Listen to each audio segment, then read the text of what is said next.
Hi folks, Dave Waring here again with FitSmallBusiness.com and today's lesson of the day.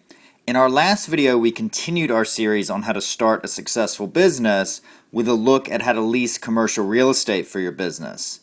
In today's video, we're going to continue that discussion with a look at how to choose a location for a retail store or restaurant. So let's get started. When choosing where to open a retail store or restaurant, you should keep in mind the following. Area. Who lives within a reasonable distance of the location? Access. Is going to the location an easy drive or walk? Will drivers be able to park? Noticeability. How many people will see the location as part of their normal activities? Local neighborhood. What types of shopping activities are nearby? Let's take a look at how you can evaluate each of these areas. Can a certain geographic location support your business? I read an article recently that suggested that you should consider the area that your business serves as the distance that most people drive to get to the grocery store. For example, if most people drive 15 minutes to get to a grocery store in your city, you should think of the area that your business serves as a 15-minute commute from your location. I think this is a good starting point for thinking about the geography a potential location can serve. However, it does have limitations. Firstly, it assumes that people are coming to your place of business from home instead of from work, which may be further away.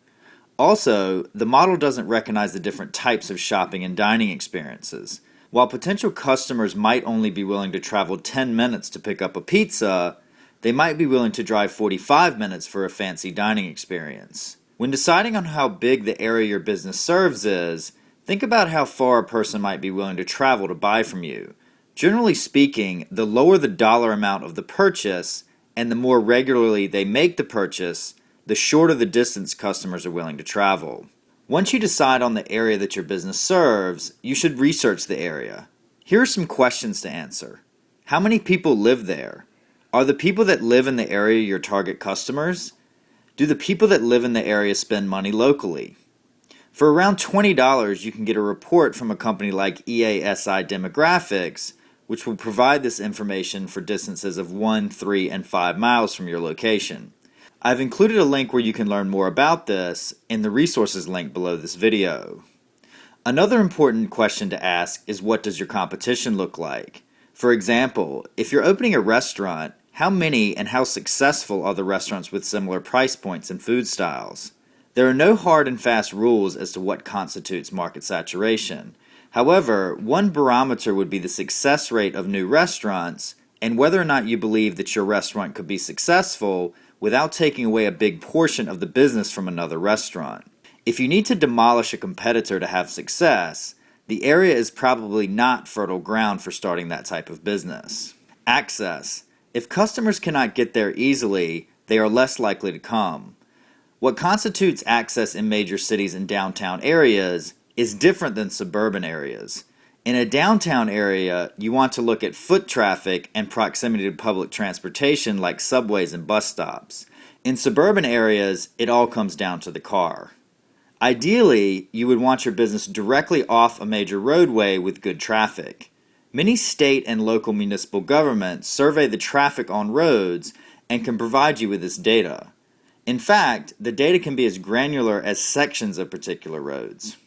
I've included a sample from New York State in the resources link below this video. The key number is the average annual daily traffic, or AADT for short, which is the number of vehicles that typically use the road per day. This can be very helpful in comparing two locations that both look like they have similar traffic. The data is, however, imperfect in many respects. It can be outdated and doesn't tell you the time of day, day of week, or type of traffic that may be using the road. What type of traffic will work best for your business? Once people get to your business, will they be able to park? Another way you can ask this question is, will there be enough parking for customers and employees during peak hours, which is lunchtime for many businesses, or peak season, which is Christmas time for many businesses? A customer that cannot find parking will not be able to shop and may not come back. A general rule of thumb for retail stores is that there should be 5 to 8 parking spaces available for every 1,000 square feet of retail space. Restaurants require more parking. You should have a parking spot for every 3 dining seats in a restaurant, plus a spot for every employee. A restaurant with 36 seats and 8 employees during dinner service should probably have around 20 parking spots. Many municipalities also have minimum parking space requirements for restaurants in their zoning laws. I've included a link to a discussion with more on this in the resources link below this video. Noticeability. Will your store be your business's biggest advertisement? There are 2 types of noticeability. The first is proximity. Your customers can notice you because they are going to a nearby location. For example, if your store is located in a department store mall, a number of potential shoppers may be walking around the mall to visit other stores. As these shoppers have already parked and are in a shopping mindset, there is a high probability that they will walk into your store as well. For this reason, many retail stores like being in malls with anchor tenants, like large department stores, which advertise heavily and draw people into the mall. The second type of noticeability is drive-by. Your customer can notice you because they drive by your store and see signage or a window display. In determining your drive-by noticeability, the size and location of your signage make a huge difference. As we discuss in our video on how to lease commercial real estate, you should ask your landlord if there are any restrictions on building a sign and check out your local zoning ordinances.